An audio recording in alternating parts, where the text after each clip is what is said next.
Noah's Ark, one of the most popular Bible stories of all time, and for good reason. When we think back on this story, many contemplate whether or not this event actually ever occurred.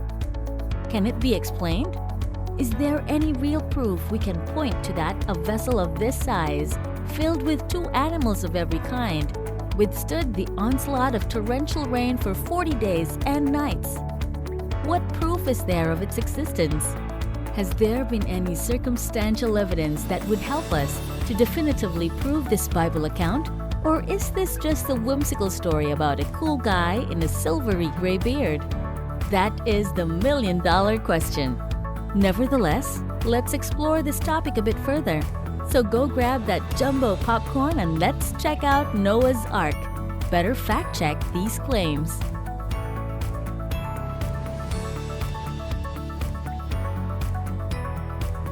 As we reflect on the passages in Genesis, from chapter 8, verse 4 to 5, we read, "On the 17th day of the 7th month, the boat came to rest on a mountain in the Ararat range. The water kept going down, and on the first day of the 10th month, the tops of the mountains appeared." Possible resting site?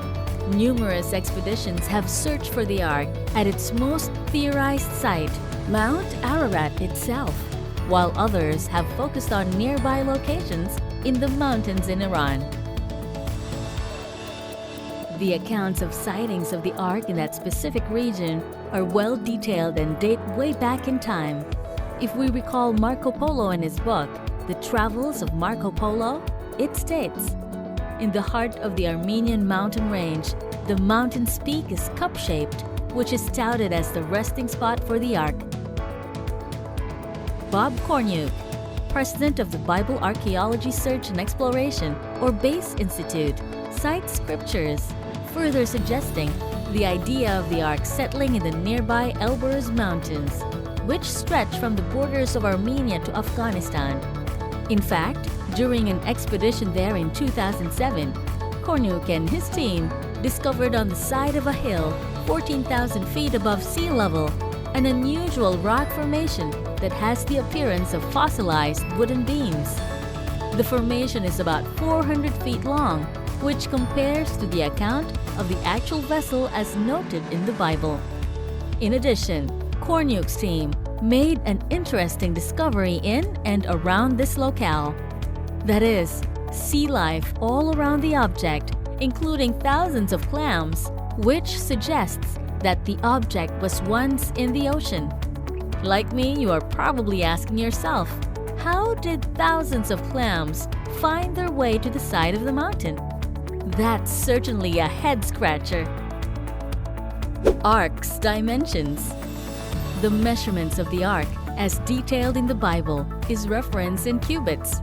At 300 cubits long, 50 cubits wide, and 30 cubits high, the volume of the ark is estimated at about 1.5 million cubic feet, which is pretty massive.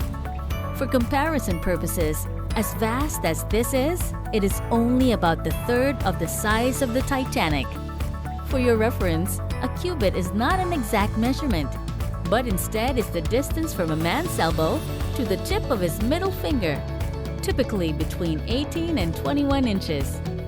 Some people debate that there's no way Noah's Ark could have held two of every kind of animal. Let's see what the numbers suggest. According to ark measurements, the vessel had about as much space as 250 railroad stock cars, which some folks have calculated can hold between 20,000 and 40,000 animals, roughly the size of sheep. Very interesting. Noah himself. Shortly after turning 500, Noah became a father, and while he was busy tending to his family, God told him to build the ark. Shortly after turning 600, Noah, along with his wife, sons, and daughters-in-law, entered the ark. God then opened the floodgates, and, well, we know the rest of the story. By the way, prior to the flood, people lived many hundreds of years. In fact, Noah's grandfather, Methuselah, who died in the same year as the flood, is the oldest man mentioned in the Bible at at 969 years old. Wow! I guess there was no cholesterol back then. Granted, Noah's life at the age of 600 was nothing to sneeze at either. Think of how you'd like to spend your 600th birthday. Noah did it in what I guess we could call the very first love boat, just drifting along for a year, waiting to experience the new world. This is why God always chuckles when you tell him that you're busy and you have plans. Consensus. According to scientist Dr. Duane Gish, cultures all around the world seem to support the fact that there are more than 270 stories about a catastrophic flood. Many of these accounts draw similarities to the biblical story of Noah and the ark. As detailed, we know 8 humans survived the flood and provided eyewitness accounts to future generations. So how did there come to be so many similar versions supporting the biblical account of the flood? It makes sense when you consider the passage of time as well as language confounded during the building of the Tower of Babel a couple hundred years after the Great Flood. These two factors undoubtedly contributed to the development of variants of the story. The search.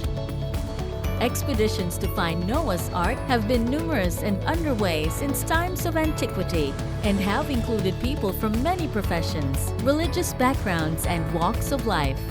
For example, did you know that former American astronaut James Irwin, the 8th man to walk on the moon, in the 80s led 2 expeditions to find the Ark?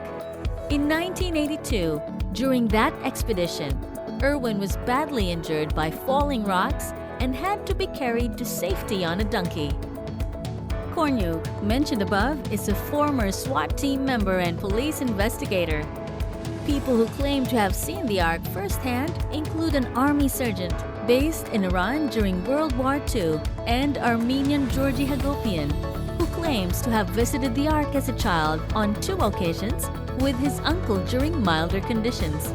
Whether the mysteries of Noah's Ark are fully revealed to us or not, one thing is for sure: we'll never grow tired of this fascination for the truth and that connection to biblical events as the search for remnants of the historic ship continue.